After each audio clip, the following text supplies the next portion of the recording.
Now, should you take vitamin D with vitamin K2? There were some data from Japan suggesting that vitamin K2 is important in the treatment of osteoporosis along with vitamin D. Unfortunately, hi friends, has anyone ever told you to take a vitamin D supplement? Do you really need it? If you're doing it, what kind of vitamin D are you taking? Are you taking cholecalciferol or ergocalciferol? Is it in your multivitamin? Do you take it with calcium, magnesium, or K2? Maybe you don't feel like you need to take vitamin D supplements because you live in a sunny place like me, sunny Southern California. Well, I used to believe that too.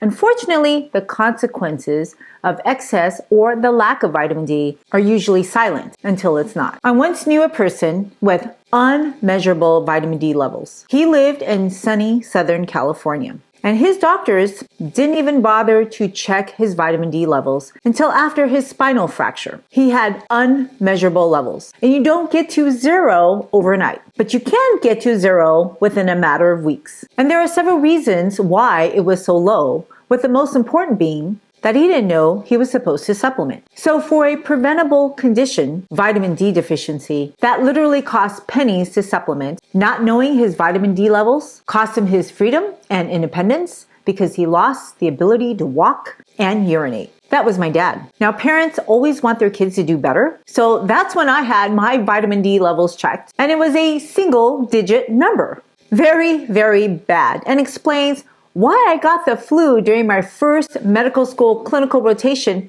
and suffered for 3 months. Luckily at that time, I had no dependents, and thank goodness I learned early to start supplementing, and I have never stopped since then. Vitamin D is more than just important for your bones. There are vitamin D receptors on every single cell in your body, including your immune cells, which are an integral part of your skin. Now, do you have any skin issues? Maybe dry skin, itchy patches, maybe some red bumps. Imagine if you had a rash that got so bad that you couldn't even put on clothes. That was me a few decades ago for 6 long months. I had 3 biopsies, I saw 6 specialists, and the last one offered me an immunosuppressive agent, despite the fact that nobody knew exactly why I was breaking out with a rash. However, my vitamin D levels were still in the toilet because I didn't take supplementing seriously. The word supplement is really misleading. It's only a supplement when you get an adequate amount elsewhere. It is essential if you are inadequate. By that time, I was already a young doctor, so I knew that I didn't want to take anything to suppress my immune system. Blanketly wiping out your immune system is like sending our nation's entire military on vacation all at once. Talk about being vulnerable. That crisis actually almost happened to the US military. After a decade of starving from the Great Depression, the US military had a difficult time recruiting fit recruits during World War II. So they asked the best nutritionists and physiologists at that time, Ansel Keys, to design the perfect diet for soldiers in the 1940s called K rations. Believe it or not, the first K rations included cigarettes. Now, I used to think that soldiers and athletes were different types of people, so they needed special nutrients and exercise. That didn't apply to me. But that's a logical logic. We all bleed the same blood, and we all need the same nutrients and exercise to propel our health. Now, soldiers and athletes, they just receive better guidance. Their coaches or instructors slowly train their bodies with stress on a daily basis through exercise and proper nutrition so that they can handle the big stressors and challenges that they prepare for. I just ate whatever, avoided exercise, and when my body got hit with the stress of the flu, I couldn't handle it. I didn't realize that the stress of an infection or illness is no different than the stress of running a marathon or swimming laps in the pool. The real difference is that at least the athletes, they go in prepared and can stop whenever they're tired. Whereas when you get an illness, your body goes in unprepared and you have no control over how long the course of illness will be. And this is why athletes in our military are in better physical shape to perform and recover better under challenges. And many survivors of illnesses, they struggle just to get back to baseline. And many never get back to normal because it takes homework, physical, mental, and nutritional rehabilitation. If you're lucky enough to go through health challenges early on in life, then you realize a little effort of daily prevention goes so much further than trying to recover. As a young physician, I believed I was immune to the diseases I was treating, so I didn't heed my own advice until I too struggled with my own health conditions. Physicians are no different than normal people. We all eat the same food. And I knew my nutrition rations were wrong. But like most, I was tempted by the free, convenient, or dry foods. And most people are aware that their food options aren't great, but they still eat them. And I wasn't forced to change until I got so sick that I was either going to swallow a pharmaceutical or a food. And I decided that food was a safer option. And that's when I began my journey, and I focused my efforts on changing my dietary habits and embracing supplements. And within a matter of a week, my rash improved by 50%. And in less than a month, my rash was gone. I had a crazy autoimmune reaction to something, which is very common in women between the ages of 15 and 44. And at 15, 20, and 25, the last thing I was thinking about was nutrition. But I did focus my diet on calories. I was always on some kind of a fad, calorie-restrictive diet. And as a result, as a young adult, I had poor micronutrient reserves, especially vitamin D. Now, I wish the 2022 Harvard study showing how a daily low-dose vitamin D supplement could help to reduce the risk of autoimmune disease by 22% was available before I had all those struggles. And you may be wondering why my dad and I had such low vitamin D levels despite living in sunny Southern California. To understand why, you need a little background basics on vitamin D. We call vitamin D a vitamin, but it's really not. It's an essential hormone. And there's 3 basic ways to get vitamin D. Number 1, if you get enough sunlight. Number 2, if you're eating enough vitamin D rich foods. Or number 3, if you're taking a supplement. And here's why 1 and 2 are unreliable. Now, even though supposedly we can make vitamin D from going in the sun, most of us don't go in the sun, even in sunny Southern California. My dad spent most of the latter years in life in-house because he had mobility issues, partially from not doing the physical therapy that he needed to do to maintain his mobility. And that is partially due to not getting the right nutrients to allow his body to do the physical therapy. So what's my excuse? Well, as a medical student, resident, and fellow, I was basically living under fluorescent lights. I pretty much woke up, went to the hospital, spent my whole day and night in the hospital, and then went back home and slept, and then did it on repeat. My longest shift was 36 hours straight without sleep. Talk about abusing labor. And as a medical student and a resident,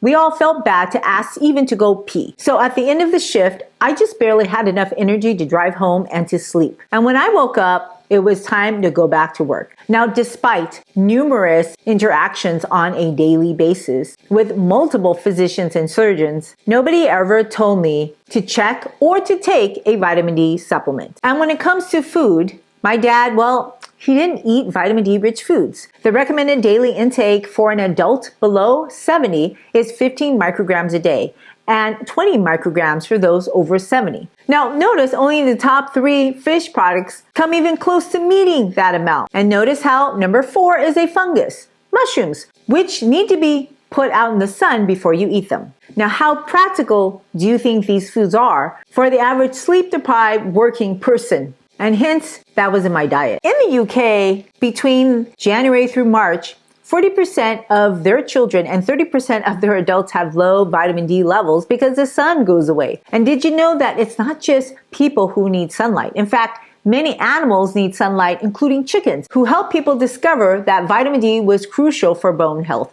Chickens raised without exposure to sunlight and fed diets lacking specific nutrients showed the same bone deformities and growth problems as people. Those symptoms resembled rickets, which in the 20th century plagued humans. But chickens fed a diet of cod liver oil had their rickets resolve. Cod liver oil is considered to be an effective supplement to prevent and treat rickets or soft bones. And for a short period, the UK used to fortify foods with vitamin D until it was banned in the 1950s. And unfortunately, they never educated the public that they should be supplementing with vitamin D. So the UK is now seeing more cases of rickets in this modern day and age. Now, because of the early vitamin D studies, everyone has cemented that vitamin D is important for bone health. Again, vitamin D receptors are on every single cell in your body. So if you don't get enough vitamin D, it's going to affect more than just your bones. Now, despite popular belief, what is considered adequate sunlight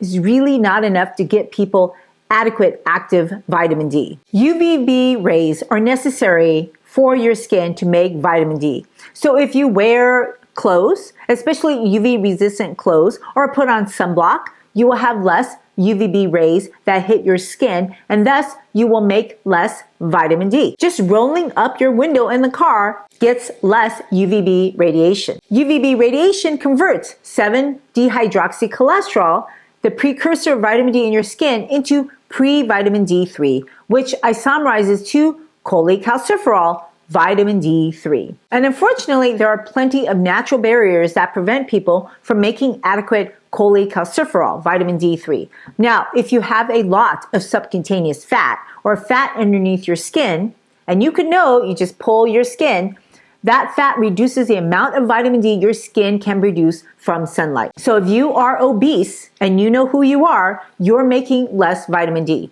The darker your skin, the less vitamin D you will make. My friend's son spends hours playing soccer every day in sunny Southern California, yet he still doesn't have adequate vitamin D levels. And that's because his skin is darker. I have another friend whose daughter was on the high school swim team, practicing outdoors in a swimming pool every day, and she started feeling sad. Well, they checked her vitamin D, and sure enough, her vitamin D levels were low, despite the fact that she was swimming outdoors in sunny Southern California every day. So she began supplementing with vitamin D, and that helped to elevate her mood. Hence, vitamin D supplements are a great way to get adequate levels and not count on your own body's natural ability to make vitamin D. However, if you choose to get vitamin D from your food, the absorption of vitamin D is dependent upon your gut integrity. Vitamin D is fat soluble, requiring bile acids for emulsification and absorption in the small intestine. It is incorporated into your chylomicrons and transported via the lymphatic system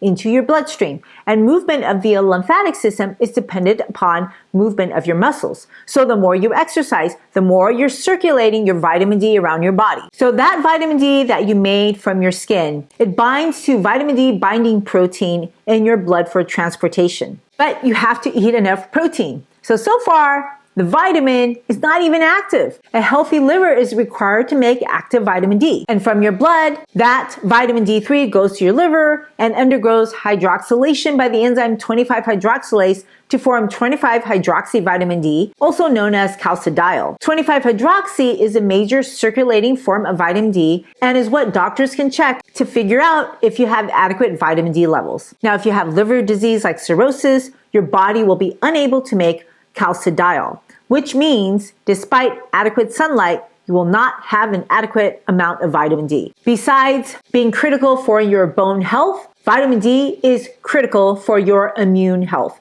especially to prevent respiratory colds during the winter. Now, the ideal vitamin D level to help respiratory diseases is still debated, but many studies suggest that maintaining a serum 25-hydroxy vitamin D level to the range of around 40 to 60 nanograms per milliliter may provide optimal protection. So I target a minimum of at least 50 nanograms per milliliter. And studies have shown that individuals with vitamin D deficiency less than 20 nanograms per milliliter are at higher risk of respiratory infections. And this includes colds, flu, pneumonia, besides autoimmune diseases. And that was me during medical school, and explains why I got the flu and spent 3 months trying to recover. Now, observational studies during the height of 2020 saw fewer cases and milder symptoms in individuals with 30 to 50 nanograms per milliliters of 25-hydroxy vitamin D. Okay, hold on to your horses because we're not done with the metabolism of vitamin D. Hi, friends. I am so thrilled that you want to take charge of your health and take charge of your food. Now, I know nutrition can be complex, but it doesn't have to be. And I'm here to support you in this lifelong journey. So if you point your camera app to this QR code, it'll take you to a link for a free handout that I created just for you. And if you like it, if you want to see other handouts, please go to the link in my show notes, and then you can leave me your feedback on what I could do to help you in your journey. Okay, back to the video now. After the liver, 25-hydroxy vitamin D is then shunted to your kidneys, where it undergoes a second hydroxylation by 1-alpha hydroxylase to form 1,25-dihydroxy vitamin D, also known as calcitriol, the biologically active form of vitamin D.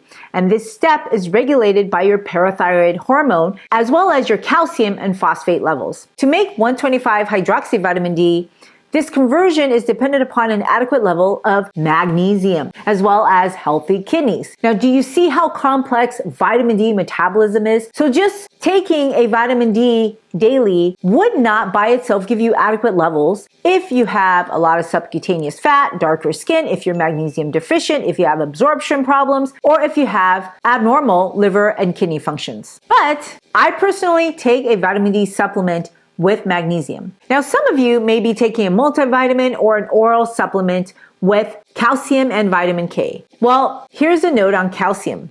It's generally not recommended to take calcium because that can calcify your blood and cake onto your blood vessel wall, causing them to narrow. That's atherosclerosis. However, if your doctor has prescribed that calcium to you, then don't just stop that. Have a heart-to-heart conversation with your doctor to see how you can safely get off if you can increase your dietary calcium. Now, most foods have very low levels of vitamin D. The richest food source of vitamin D is seafood, wild-caught salmon. But you would have to eat 12 ounces of wild-caught salmon to get about 1,000 international units of vitamin D. And when you're deficient, 1,000 international units is not enough to get you adequate. But I don't know about you, but that didn't fit my student budget. And sugary drinks, that can also be fortified with vitamin D like orange juice and milk. There's actually 2 international units vitamin D per cup of skim milk. And to get to 1,000 international units, you'd have to drink 500 cups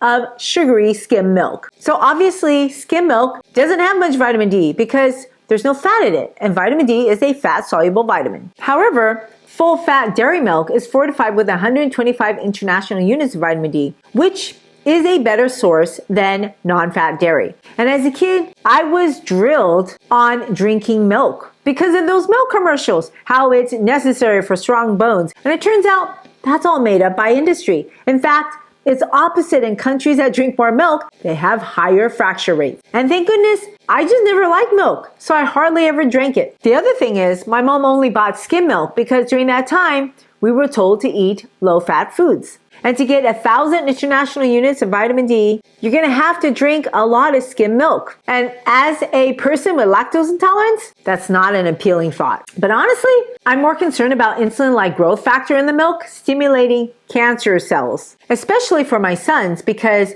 they have prostates. Fortunately, there are other ways to get dietary vitamin D from certain types of fish oil, egg yolks, mushrooms, and even red beet. But unfortunately, as you see on this list, most foods are not high in vitamin D. Hence lies the problem.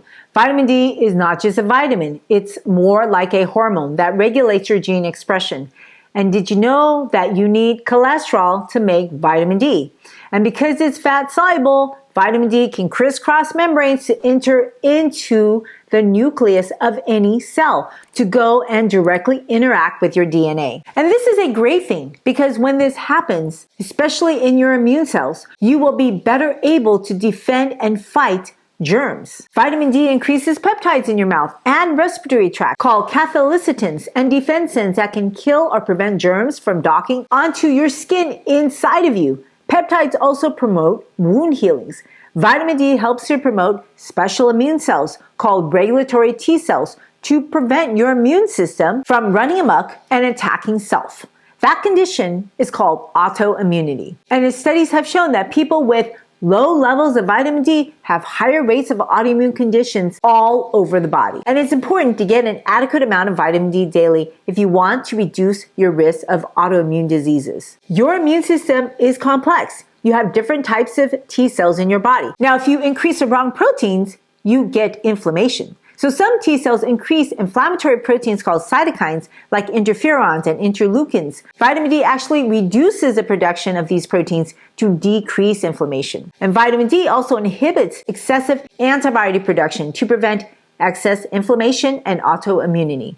And this is why adequate amounts of vitamin D are important for every single person. And this nutrient that our bodies can make and eat. And yet 1 billion people globally and 42% of Americans have low or inadequate levels of vitamin D. The reality is that many adults need to take vitamin D supplements, especially during winter months. In some places, there's very little to no sunlight. So how much vitamin D do you need? Well, that depends on your vitamin D level. Currently, there's a debate on how much vitamin D is adequate to prevent osteoporosis. But like I mentioned before, the reality is vitamin D does so much more than just your bone health. If you never get your levels checked, then how will you know how much you need to take? And this is why it's important to get with a provider to test vitamin D or get it tested on your own. Now, currently it's up to your provider to screen you on your risk of being vitamin D deficient. So unless your provider is asking how much sunlight you actually get in a day and how much vitamin D rich foods you're actually eating, then I don't think they are adequately screening your risk level. And it's not uncommon that people would just recommend taking a low dose of a daily dietary vitamin D supplement. And many supplements have vitamin D in it, including this supplement, NACPro Plus. There is 1,000 international units of vitamin D daily. And personally, this is what I take because I like the proportions of these nutrients in this supplement. But no matter how you take your vitamin D, not everybody absorbs vitamin D the same. You will have less vitamin D absorption if you have inflammation in the bowel or if your liver rapidly metabolizes vitamin D. Medications like phenytoin can stimulate enzymes to promote that rapid metabolism of vitamin D. Now, even if you could absorb vitamin D, you still need to convert it into an active form, which requires magnesium. And hence, this is why I like magnesium when I take my supplements. But then you also need functional kidneys. For a test that costs less than $50, it's amazing how many barriers that people put to get this test, a test that could prevent a lifetime of catastrophic debilitation. So personally, I don't take chances anymore, and I take a daily vitamin D supplement along with magnesium.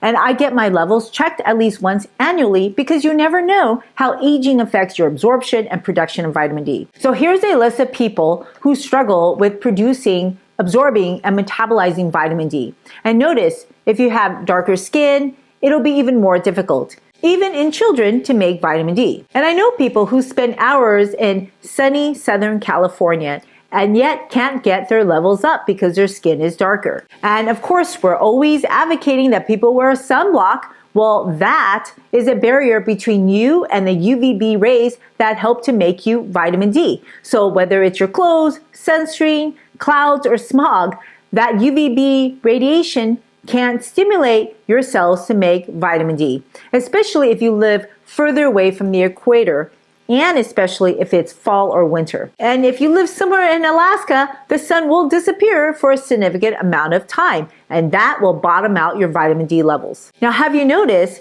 that during the fall and winter, that's when people get more colds? And there's a lot of reason for this, but one theory is the dropping vitamin D levels in the fall and winter, which can be easily mitigated by taking supplements and monitoring your vitamin D levels so that you know how to adjust your supplements when they go low. And this is a must-do if you live in the same latitude with Minnesota or up, as the shortest days is less than 9 hours of sunlight in the winter. And if you live in the same latitude as Alaska, the shortest days are less than 6 hours of sunlight. And of course, some places get no sunlight. Now, vitamin D levels should be at least 50 nanograms per deciliter to optimize and reduce your risk of respiratory tract infections. As a medical student, I never got my vitamin D levels checked until after my dad's spinal fracture, which left him permanently disabled. It is estimated that 1 in 1,000 people worldwide has osteomalacia. And so this is why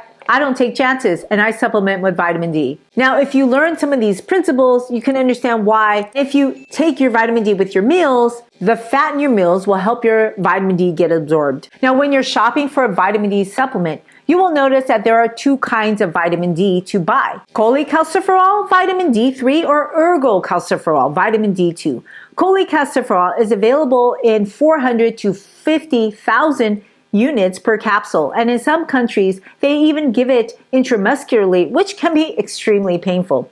Ergocalciferol vitamin D2 can be given in a capsule or liquid form. And between the two, I actually prefer vitamin D3 because in a meta-analysis of 7 studies comparing vitamin D2 to vitamin D3 levels, vitamin D3 levels actually increase serum levels of vitamin D much better. So this is why in the supplement that I take, there is vitamin D3 cholecalciferol. And the amount of vitamin D3 required to treat vitamin D deficiency is really dependent upon what your serum levels of 25-hydroxy vitamin D. If you have really low levels, your doctors will give you more vitamin D. And a typical dose that he may prescribe may be 25,000 to 50,000 international units to take for at least 6 to 8 weeks. And then they put you on a maintenance dose ranging from 800 to 1,000 international units daily. But instead of mega dosing into tens of thousands of units, lower daily doses may actually be beneficial and more effective in raising blood levels. Now, some people prefer to take their vitamin D with K2. And as of today,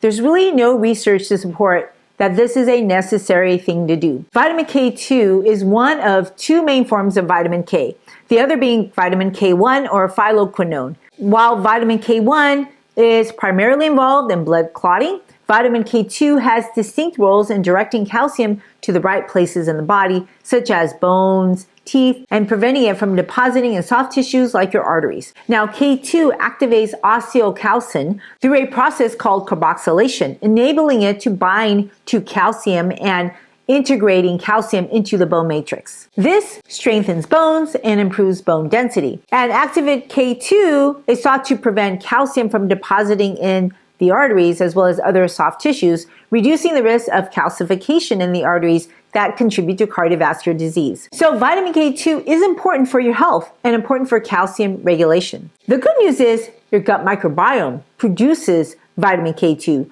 primarily in the form of menaquinones, and this appears good enough. There's actually different types of gut bacteria that produce vitamin K2, but if you wanted to do it in food, then the best source of vitamin K2 would be in natto, which is the food with the highest amount of K2. Natto is a fermented soybean.